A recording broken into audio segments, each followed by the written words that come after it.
학수 고대하면서 오랫동안 기다려 왔는데요. 세균이 백신을 만나면 어떻게 되는지 지켜봐 주시기 바랍니다.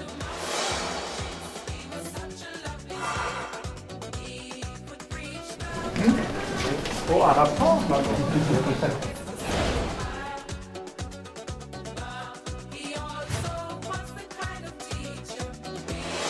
백신은 정치가 아니고 과학입니다. 그래서 우리가 백신을 왜 맞느냐, 우리 국민 여러분들이 일상으로 빨리 돌아가실 수 있도록 하는 것이거든요. 백신을 대통령을 위해서 맞으시는 것도 아니고 또 누구 중대 본부를 위해서 맞는 것도 아니고 백신은 자신과 이웃과 가족들을 위해서 접종을 하시는 겁니다.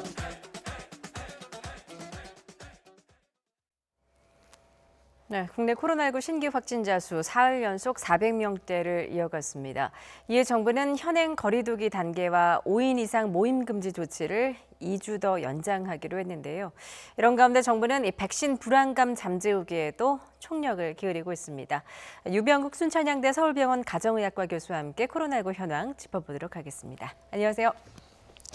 조금 전 저희가 뉴스로도 전해드렸는데 그 아스트라제네카 백신을 맞은 80대 2명이 잇따라 숨졌다는 소식이 들어왔습니다.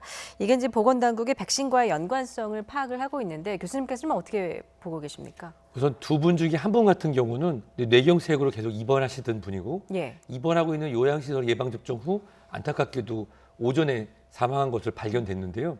사실 이제 오랜 시간 동안 뇌경색 등으로 와상 중으로 입원하신 분들은 본인이 예를 들어서 아프다라든지 배가 고프다, 열이 난다 등을 스스로 표현하시기가 어려운 경우가 많습니다. 이런 경우라고 하면 중대본 등에서도 예방접종을 진행하는 데 있어서 좀 더 신중할 것을 얘기를 했는데요.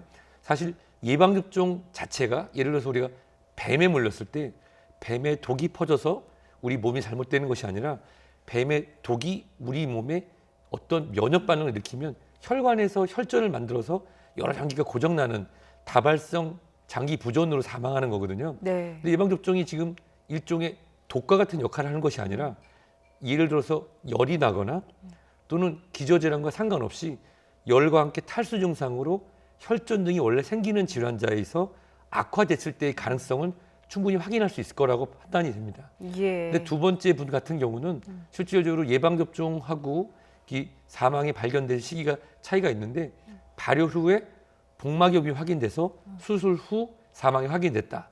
즉, 이 예방접종과 발열, 복막염이라는 사건이라고 하는 것이 개별적이기 때문에 사건의 연관성이 떨어질 가능성이 높죠. 근데 실질적으로 최근에 보면은 이 아스트라제네카든 화이자든 또는 모더나든 미국이나 유럽 등에서 나오는 보고들을 보면은 일반적인 아나필락틱, 즉 우리가 흔히 얘기하는 부작용이나 알러지 반응들은 나타나고 있는데요.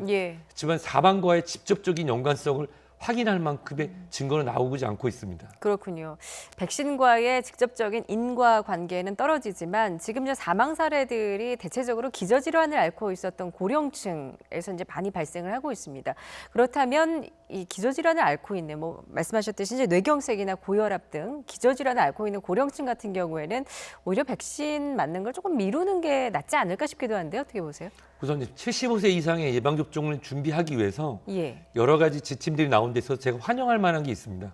뭐냐면 실질적으로 요양시설에 있거나 또는 요양시설이 아니더라도 집에 계시는데 본인의 의사를 충분히 반영하기 어렵고 소통이 어려운 경우라고 하면은 가족과 주치의, 의료인 간의 충분한 소통을 통해서 예방접종에 대해서 신중하게 접근하는 것이죠.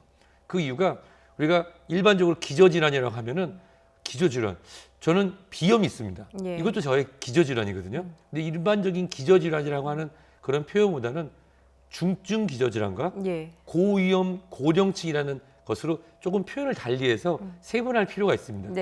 예를 들어 대한민국에서 67세의 여성과 71세의 남편이 사는 이 두 가정을 생각해 보겠습니다. 이 두 분의 가정을 누가 노인 가정이라고 하겠습니다. 당신들도 그렇게 생각 안 하고요. 본인들도 건강한 청장년의 대한민국의 구성이라고 생각하겠죠. 하지만 그런 분들이 고혈압이나 당뇨를 갖고 계시는데 이런 분들을 우리가 기저질환이라고 해서 하나로 묶어서 보기에는 어려움이 있다는 거죠. 왜냐하면 그런 얘기를 계속 들으면 나 고혈압, 당뇨 조절 잘 되는데 나도 똑같이 기저질환이고 나쁜 소식이 들린 거랑 같지 않을까라고 판단이 되지만 지금까지의 너무 안타까운 소식을 분석해 봐도 중증 기저질환과 고위험 고령층 예. 그리고 거기에 요양시설 등에 있어서 일반적으로 본인의 의사를 소통하기 어려웠던 경우에서 이렇게 연관관계를 밝히긴 어렵지만 백신 접종 후에 발생한 예. 안타까운 사례가 있었기 때문에 앞으로 이제 언론뿐만 아니라 본격적으로 55세, 65세, 75세 예방접종이 진행되는 데 있어서는 일반적인 기저질환보다는 우리가 그 언어의 소통에 있어서 좀 자세하게 분류를 하고 예. 거기에 따른 예방접종의 주의사항들도 세분화될 될 필요가 있을 거로 판단이 됩니다. 알겠습니다. 지금 예방접종 후에 이상 반응 의심 신고가 10,000건이 넘게 들어왔는데 보통 흔하게 나타날 수 있는 증상이 좀 대부분이었다고요. 현재 그 백신 접종 현황에 대해서는 좀 어떻게 평가하고 계십니까? 우선 저 같은 경우도 예방접종을 맞고 제가 워낙 해외 출장을 많이 다니고 예. 또 여행의학을 담당하는 사람으로서 다양한 예방접종을 맞았는데요. 2004년에 맞았던 확률 예방접종 이후로 가장 힘든 예방접종이었습니다. 솔직히. 그런데 이번에 예방접종이 진행됐던 대부분들은 의료진과 종합병원 등에서 근무하시는 분들이 많았거든요. 네. 의과의 대학 그 교수들 등이 설문으로 조사된 연구 결과가 발표된 게 있는데요.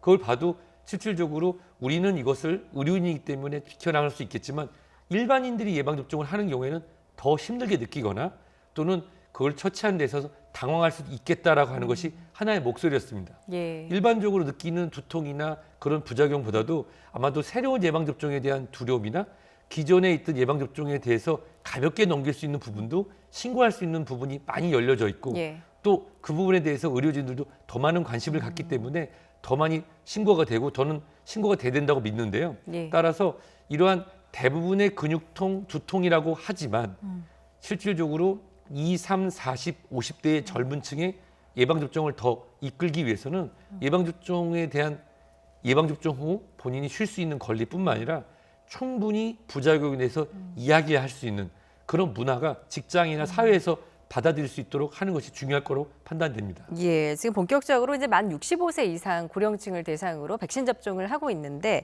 보니까 65세 이상 고령층 10명 가운데 1명 정도만 좀 이상 반응이 나타났고 오히려 젊은 층에서 면역 반응이 더 강하게 나타난다고 들었습니다. 이건 왜 그런 건가요? 예방접종의 그런 종류의 차이에 따라서 아직 완전히 과학적으로 규명되진 않았으나 예. 바이러스 벡터 방식인 우리가 아스트라제네카 또는 얀센 같은 경우는 보통 우리가 일반적으로 독감 예방접종을 만들었던 침팬지의 아데노바이러스를 기본으로 만들었습니다. 이런 경우에 보통 우리가 젊은 고령층이라고 한 55세, 65세인 경우에는 독감 예방접종을 꾸준히 맞았던 경우에는 기존의 예방접종과 유사하기 때문에 가볍게 앓고 지나가는 경우가 많으나 네. 하지만 젊은 경우에서는 이 새로운 아데노바이러스 벡터였기 때문에 면역 반응이 심하게 오면서 예. 증상이 왔을 거로 생각되고요. 그렇지만 그 메신저 RNA 방식이나 모더나나 또는 화이자 이런 경우에는 첫 번째 예방 접종인 경우에는 젊은 층에서 가볍게 앓고 지나가지만 네. 면역 반응이 더 많이 활발하게 나타나는 21일 또는 28일도 예방 접종한 후에는 미국이나 유럽 등에서는 오히려 더 면역 반응이 더 많이 나타나서 네. 젊은 층에서 두통이나 또는 고열 또는 근육통이 많았다는 보고들이 나오고 있어서 이거는 예. 접종에 대한 일반적인 건 안전하지만 예. 접종에 대한 개발 방식에 따라서 약간 상이하게 나타난다고 이해하실 수 있을 것 같습니다. 그렇군요. 아직 젊은 층을 대상으로 지금 백신 접종은 시작이 되지 않고 있는데 앞으로 이제 젊은 층을 대상으로 뭐 화이자나 모더나 백신 접종이 시작이 되면 2차 접종 후에 나타나는 그 발열이나 이런 증상에 대해서 자연스럽게 그냥 받아들이면 되겠군요. 사실 어린 아이들이 처음 예방 접종하는 날, 예. 이제 아이가 태어나서 가장 먼저 하는 예방 접종은 생후 24시간에서 72시간에 하는 비형 간염 예방 접종입니다. 예. 비형 간염 예방 접종하고 열이 나는 경우는 없는데요. 보통 생후 2개월 때 맞는 DPT라고 하는 네. 우리가 파상풍 100일에로 대표되는 DPT 예방 접종 맞을 때는 애들이 많이 칭얼거리고 예. 열이 나는 경우가 있거든요. 사실 첫 번째로 접하게 되는 면역 반응이 젊은 층에서도 많이 나타날 수 있는데요. 이런 경우에 당황하지 마시고 자연스러운 면역 반응으로 몸에 항체가 발생되는 과정이다라고 이해하시면 더 좋을 것 같습니다. 알겠습니다. 자, 정부도 지금 백신 불안감 잠재우기에 좀 총력을 기울이고 있는 모습인데 지난 23일 문재인 대통령이 이어서 오늘은 정세균 총리가 아스트라제네카 백신을 접종했습니다. 직접 보고 오겠습니다. 백신은 정치가 아니고 과학입니다.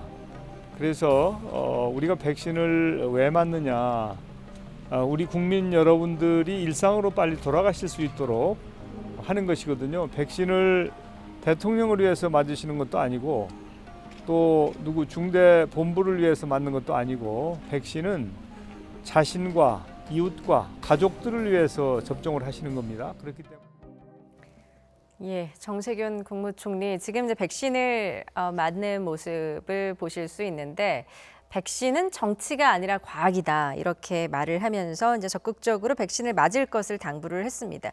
이런 공직자들, 뭐 대통령을 비롯해 총리, 이런 고위공직자들의 이런 공개 접종이 국민들로 하여금 좀 불안감을 잠재울 수 있을까요? 어떻게 보십니까? 우선 시기의 문제라고 판단이 됩니다. 예.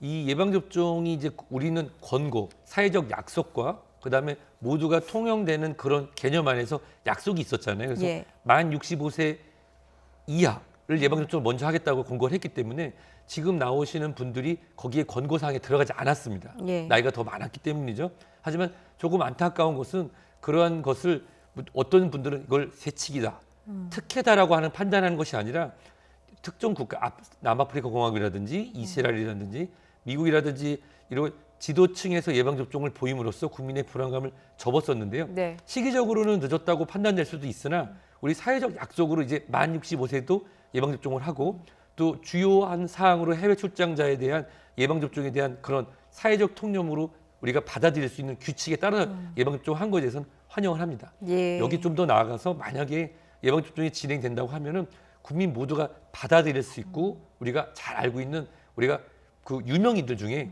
만 65세 이상 되시는 분들이 사회적 동의에 따라서 예방접종을 이끌어낸다고 하면은 조금 더 편안한 마음으로 예방접종을 따라갈 수 있지 않을까 그런 생각을 해봤습니다. 예, 지금 국내 직장인 한 절반가량의 백신 접종할 의향이 있다 그러고 아직 결정을 내리지 못한 직장인들도 많은데 말씀하셨듯이 좀 유명인들이 좀 캠페인을 벌이듯이 한다면 좀 많은 국민들이 안심하고 백신을 맞을 수 있겠다 이런 생각이 드네요. 그렇습니다. 사실 우리가 어떤 기부 문화를 정착하는 데 있어서 유명인들이나 또 사회에 그런 영향을 주시는 분들께서 앞장서서 그런 기부 문화를 이끌어 왔기 때문에 기부 문화가 정착됐던 게 사실입니다. 예방접종 같은 경우도 저는 이렇게 생각합니다. 우리가 우산을 피는데요. 똑같은 좁은 공간에 비가 내리는데 100명이라는 사람이 있습니다. 100명이 서로 우산을 피려고 하면 서로 부딪히고 오히려 물이 튈 수가 있죠. 하지만 70명에서 60명의 키가 좀 크거나 잘 보이는 곳에 있는 분들이 큰 우산을 미리 핀다고 하면은 우리가 모두 안전하게 있을 수 있습니다. 이게 집단 면역에 대해서 일반적으로 강의할 때 제가 쓰는 표현인데요. 조금 더 많이 알고 조금 더 먼저 하는 분들이 우리가 우산을 피듯이 예방접종을 이끌어낸다고 하면 그 뒤에 우리가 조금 두렵지만 자신 있게 따라가실 수 있는 분들이 예방접종을 따라올 수 있을 거라 믿고요. 사실 이거는 아주 자연스러운 겁니다. 처음 들어온 거에서 두려워하니까 처음에 한 30~40%는 맞을 의향이 있지만 막상 맞을 때는 또 두려울 수도 있겠죠. 하지만 우리가 2, 3, 4, 50대를 이끌어줄 수 있는 분들이 본격적인 예방접종이 시작하는 6, 7, 8월에 이끌어준다고 하면은 우리가 집단 면역에 대한 그런 일정을 어느 정도 수월하게 이룰 수 있을 거라 판단이 됩니다. 이제 다음 달부터는 75세 이상 고령층을 대상으로 이제 화이자 접종이 시작이 되는데 화이자 백신 같은 경우에는 좀 다루기가 까다로운 것으로 알고 있거든요. 접종 절차가 어떻게 되는 겁니까? 우선 이 화이자나 모더나 예방접종 같은 경우는 메신저 RNA 그 안에 이런 단백질 신호를 아주 얇은 지방막으로 싸고 있기 때문에 작은 충격이나 온도 변화에도 그 우리가 약의 성질을 잃을 수가 있습니다. 따라서 초저온 냉장고나 저온 냉장고가 필요하기 때문에 현재 계획에 따라서 250개 센터에서 준비를 하고 진행이 되는데요. 75세 이상인 어르신 중에 건강하신 분도 계시지만 고령의 고위험군, 그다음에 고중증 분들은 자기 거동이 어려우시죠. 따라서 실제로 이 화이자나 모더나 예방접종은 어디 찾아가는 예방접종이 어렵기 때문에 본인이 당신께서 방문하실 수 있는, 본인이 소통하실 수 있는 분이 예방접종이 가능할 거로 판단이 됩니다. 예방센터가 초기에는 4, 50군데에서 이제 100군데로 늘어나고 본격적으로 늘어날 땐 더 늘어나겠지만 예. 초기에 물량이 이렇게 많지 않기 때문에 우선적으로 신청을 하실 때는 당신께서 본인의 건강을 살필 수 있고 배우자나 가족과 같이 있어서 집에서도 본인이 소통하실 수 있는 분 중심으로 예방접종이 진행되는 게 좋을 것 같고요. 예방접종률을 끌어올리기 위해서 무리해서 예방접종을 하시거나 본인이 의사소통이 되지 않는 분들에 대해서 예방접종률을 끌어올리기 위해서 진행하는 것은 자제하는 것이 좋을 거로 판단이 됩니다. 예. 자, 정부가 이제 지난 11일 백신 접종자에게 좀 휴가를 부여하는 백신 휴가제를 추진하겠다 이렇게 밝혔는데 지금 2주째 결론이 나지 않고 있습니다. 이 부분에 대해서 좀 어떻게 해야 된다고 보십니까? 우선 정치권에서 이 예방접종에 대해서 우리 총리께서도 말씀하셨지만 예방접종은 과학이고 우리가 사회적 통념이 아닌 기술적 측면에서 접근해야 되는데 그걸 인문사회적으로 자꾸 평가하면서 이쪽에 도구하는 부분이 있습니다. 하지만 예방접종이 처음에 진행되는 데 있어서 이스라엘 같은 경우는 예방접종을 하면은 피자나 청량음료들을 주면서 젊은이들에 끌었다고 하는데요. 실질적으로 예방접종을 먼저 진행했던 우리 의료진, 특히 아까 잠시 말씀드렸지만 의과대학 교수회에서 나온 설문 연구를 봐도 실질적으로 백신 접종 휴가는 필요할 것으로 판단이 됩니다. 따라서 정치권에서는 특정한 예방접종의 안정성이나 위험성 이런 흔들기보다는 예방접종 후에 누구든지 최소 하루 24시간은 예방접종 후에 정해진 휴가를 받을 수 있도록 그리고 만약 더 나아가서 본인이 열이 나거나 또는 힘든 것이 있으면 24시간 쉬고 왜냐하면 예방접종 후에 발열이 있거나 증상이 있으면 바로 병원을 가기가 어렵거든요. 따라서 두 번째 날에 만약 병원에 가는 경우에는 의사 진단서, 의료진의 그런 확인서가 있다고 하면은 48시간까지도 쉴 수 있는 이런 방향에 대해서 정치권에 논의하고 법제화를 할 수 있도록 국회 등에서 논의가 진행됐으면 하는 것이 제 개인적인 바람입니다. 예. 현재 코로나 발생 현황을 보면 일상 곳곳에서 지금 크고 작은 집단 감염이 일어나고 있어서 어제 신규 확진자가 이제 500명에 육박을 했고 지금 10주째 300명에서 400명대를 왔다 갔다 하고 있거든요. 지금 현재 코로나 현황 언제쯤 좀 안정화가 될 거라고 보십니까? 우선은 일부 전문가분들께서 말씀해 주신 그 3차 유행의 끝에 변이 등으로 인해서 하루에 확진자가 1,000명에서 2,000명 정도가 나온다고 했던 게 바로 이번 주와 다음 주입니다. 다행히도 그러한 일이 발생하고 있지 않지만 최근에 1년 사이에 10만 명의 확진자가 넘었고 최근에 짧은 시간에 3개월 만에 5만 명이 넘었거든요. 따라서 새로운 기준점이라고도 볼 수 있지만 코로나19에 대해서 우리가 방역의 일반적인 방역 단계, 즉 저 스스로도 조금 해이해졌다는 생각이 가끔 듭니다. 식당에 갔을 때 QR코드를 당연히 신고를 해야 되는데 가끔은 제가 까먹고 있는 걸 저도 느낄 수가 있거든요.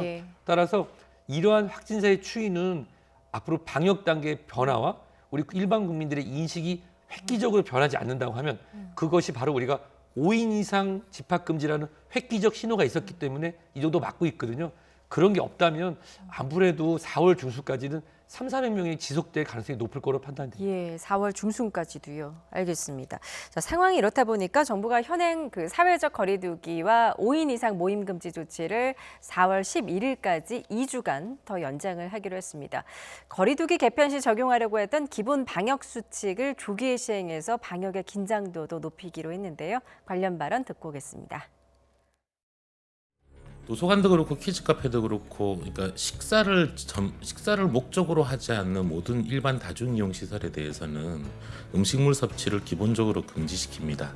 음식물 섭취를 한다는 이야기 자체가 마스크를 쓸 수 없는 환경이 조성되기 때문에 그 공간에서 음식물을 섭취하면서 마스크를 벗고 또 그 과정에서 혹시 대화나 다른 행위를 통해서 감염의 위험도가 올라가기 때문입니다. 일단 사회적 거리두기 그리고 이제 5인 이상 모임 금지 조치를 4월 11일까지 더 연장을 하기로 했는데 현재로서 정부가 선택할 수 있는 카드는 사실 이것밖에 없을 것 같습니다. 아직 일반 젊은 층을 대상으로 백신도 아직 접종이 시작이 되지 않았고요. 어떻게 평가하십니까? 제가 최근에 병원에서 퇴근을 하는데 버스를 탔거든요. 시간이 한 10시 반 정도 됐는데 버스가 10,000원이더라고요. 그게 왜냐하면 10시에 이제 서울 수도권의 2단계에 준해서 업소가 닫으니까 그 시간에 이제 모두 모여서 같이 탔죠. 근데 일부 보면은 거기서 마스크를 쓰신 분도 있지만 제대로 착용 안 하시는 분들도 있고 예. 말씀하시는 분도 있고 음료를 드시는 분도 있고 굉장히 다양하더라고요. 사실 여러 가지 방역 수칙에 대해서 굉장히 꼼꼼하게 전문가분들이 말씀하셨지만 그것이 얼마나 현실에서 지켜지느냐 네. 그리고 그것을 방역 당국에서 얼마나 지켜낼 수 있느냐는 굉장히 어려움이 있습니다. 사실 예. 제가 과연 전문가인가라고 의문이 들 때가 오늘 어제 나왔던 얘기들을 보는데 제 스스로도 잘 이해가 안 되는 부분이 많더라고요. 예. 그런 것들이 현장에서 얼마나 잘 지켜질 수 있을지라고 하는 것이 의문이 들고요. 또 하나는 이러한 방역 지침들이 오래 지속되는 것과 더불어서 날씨가 더워지기 시작했습니다. 예. 아마 기억하시겠지만 작년 4월, 5월 사이에 더워지면서 마스크 착용에 대한 그런 것들이 많이 낮아지고 굉장히 어려워졌잖아요. 네. 따라서 이런 실질적으로 실내에서 에어컨이 시작되는 이런 시점에서 뭐 취식이라든지 또는 취식이 안 하는 시점에서 마스크 착용에 대해서 좀 더 쉽고 실질적으로 이해할 수 있는 간편화된 이런 개편안들이 나오면 좋습니다.